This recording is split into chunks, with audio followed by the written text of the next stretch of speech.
Guys, Byron Watson here, also known as Coach Life Pro, reporting live from the Global Leadership Summit here in South Barrington, Illinois at Willow Creek Community Church.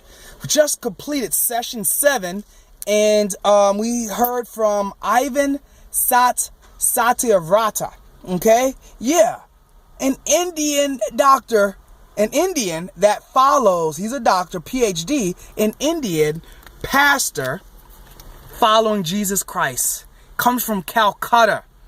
And let me tell you, he spoke today about the power paradox, okay, and talked about power paradox of leadership. He said normally he gets a question that's asked of him, you know, based on all the good things that he does through his ministry, through his church. Dr. Ivan pastors, he reaches about 4,000 attendees in 8 language sections each week. He also runs an outreach that provides education and basic nutrition to thousands of children in the city slums. And so he said the question he gets most often asked is, how do you live with the massive burden all around you? And he said it's God. And he gave us 3 things that make up the power paradox. But before I go into those 3 things, he shared and made important, and I totally agree, that leaders manage power. Okay? Now there's no such thing as leadership without power. Okay? So leaders have to manage it. And he spoke of Jesus.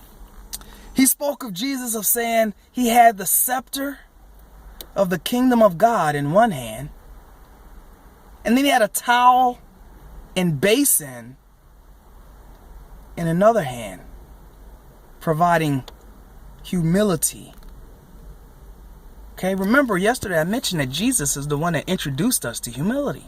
So back in the day, if you were a leader and you showed that you were less than someone, it was a sign of weakness.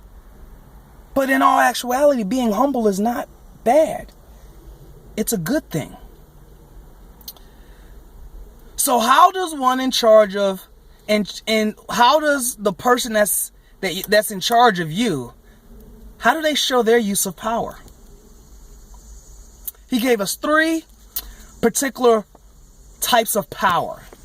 He talked of knowledge power, he talked about people power, and he talked about kingdom power. You know, and I tell you, it's just really, really awesome to hear these particular words of encouragement and how they lead their organizations. And this guy coming from Calcutta leading when there's massive burden all around him. So please understand, leaders of organizations and lay leaders, pastors and lay leaders, when people are cut off from training, resources, encouragement,